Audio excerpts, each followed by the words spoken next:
अस्सलाम वालेकुम दोस्तों, मैं हूं प्रवेश इंदिला। दोस्तों, जलसे के हवाले से ये चीज़ें चल रही हैं जो चल रही हैं। एक सीनियर तजज़ियाकार अमार मसूद साहब, टीवी एंकर, उनकी ज़ुबानी आपको कुछ सुनाना चाहते हैं, फिर जलसे के हवाले से बात करते हैं। जी, पहले आप उनके कुछ जो वो कह रहे हैं वो सुनिए ज़रा प्लीज़। खौफजदा लोगों की तरफ से शुरू किया जा रहा है।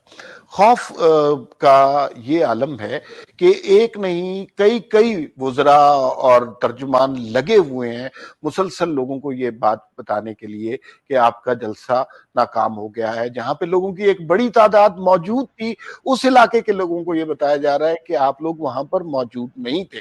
फिर उसके बाद जो जुबान इस्तेमाल की जा रही है, मौलाना फिरदौस आशिक अवान का ये जुमला बहुत ही तकलीफ दे था कि लोगों ने नवाज शरीफ का गलीज बयानिया मुस्तरद कर दिया।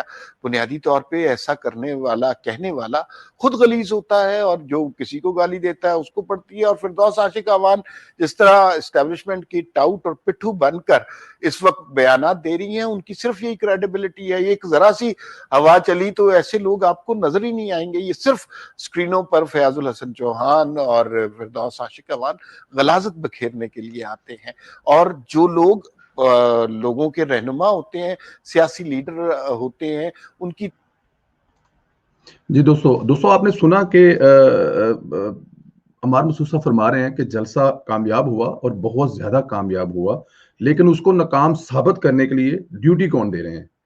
फिरदौस आशिक अवान साहबा के बारे में जो उन्होंने कहा कि फिरदौस आशिक अवान ने कहा कि नवाज शरीफ का गलीज बयानिया, नवाज शरीफ का गलीज बयानिया नहीं, ये इस पूरी कौम का बयानिया है। और इस पूरी कौम के बयानिए को गलीज कहने का मतलब है कि आप पूरी कौम को गलीज कह रहे हैं। और कौन कह रहा है गलीज?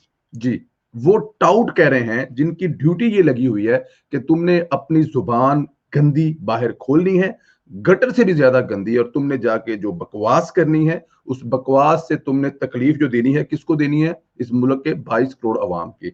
इससे बड़ा और मजाक इस मुल्क के साथ क्या हो सकता है?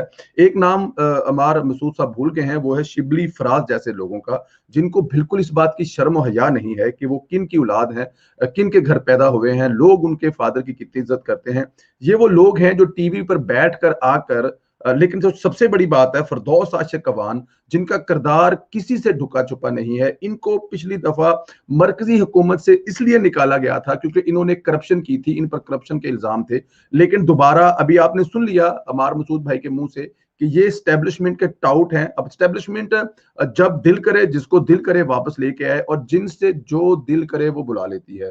सब कुछ उनके हाथ में है, सब उनके पास है, वही करते हैं, वही कहने वाले हैं। अगर पाकिस्तानी अवाम के बस में हो, पाकिस्तानी अवाम, एक वक्त आएगा कि पाकिस्तानी अवाम इन जैसे गलीज और गंदे और गंदगी के ढेरों को उठाकर वहां फेंकेगी, वहां दफन करेगी जहां से इनकी गंदगी की बदबू ना आ सके। ये मैं नहीं कह रहा, ये अमार मसूद भाई ने कहा है कि ये जो गलीज लोग किसी को गलीज कहते हैं, ये खुद गलीज होते हैं। फिरदौस आशिक अवान हो या चौहान हो, ये टाउट हैं, और टाउट हैं और ये साबित कर रहे हैं टाउट हैं।